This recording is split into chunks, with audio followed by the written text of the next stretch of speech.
kind of interesting what you just mentioned, because the fact that the design was similar just made a match in the person who called, in his mind. Exactly. And most people don't think about it that much. They say, oh, we have designers here, they could do it. And these designers mainly, like, they work on the same type of designs for years. If they're working in corporates, it's not like an agency doing so many different type of design, and they're not that versatile in many cases. These designers are like, they know exactly the brand guidelines, and they're, even if they're changing the colors, this is what they're doing. And nobody really noticed it, even like it's so like obvious, it's related, but the clients do see that, actually, it seems. So maybe you need to disguise yourself more than just hiding the logo. that's what, that's what we see here. So what is the most important element of innovation as you see it? Well, if we boil it down to one element, human. Human. Yeah. I mean, it doesn't happen in a vacuum. It doesn't happen by itself. It is the right people at the right time on the right thing. Otherwise, it's, even if you follow all the best processes, it might fizzle out. As we discussed half an hour ago, there is no guarantee of outcome. So I once worked on a product that we made. It was in its category the best product in the world. It was so good, no one believed us. So we had to take it on a tour across the world to demonstrate it to our clients. And it was ultimately a financial failure.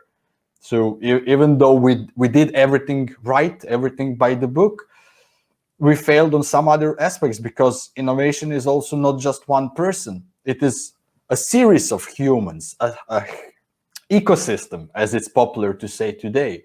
And everything is interrelated, everything is interlinked, and you need to take care for everything. At the same time, there's a psychological and emotional burden when you really need to think so broadly, but you shouldn't weight yourself or be too much punishing on yourself if something falls apart somewhere in the whole system. Because to me, what I usually advise is, do the best work you can and sleep well.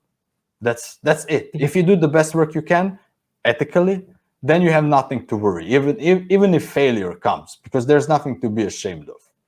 Right. So we're almost done with our time. So I'll ask Louis only like two things in the end. So what's your number one tip for leaders who want to innovate? Number one tip for leaders that want to innovate: remember that most of the cases, alignment is more important than being right. Yeah, being right is something. So, people love the feeling of being right. They love and you're wrong, which is like the other part of being right. Yeah.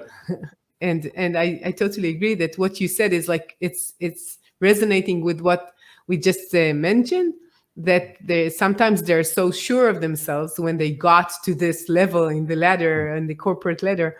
Sometimes they feel like, I'm the one. I'm this person. And I see that a bit changing the way that we define leadership, right? So in the past, it was very more hierarchical, like I know and you don't, I decide and you don't, I have all the knowledge needed, to do the decisions, and I don't need to consult and to collaborate that much. And I feel that in the last few years, leadership is defined differently a bit. And good leadership is not only being the CEO, being the one who gets the most money. It's not enough. In some cases it does, but it's not enough.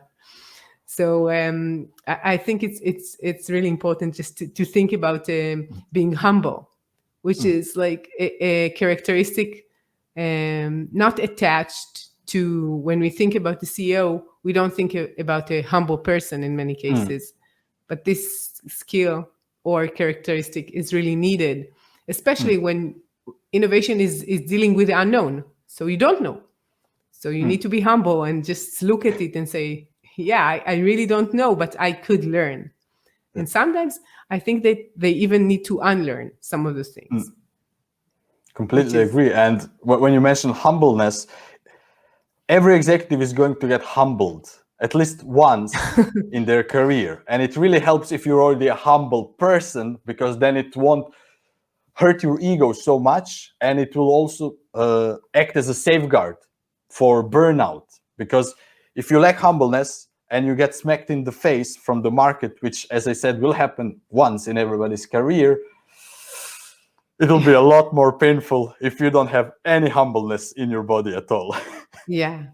And do you think it's related to culture, like the country culture, the company culture, or it's a personality?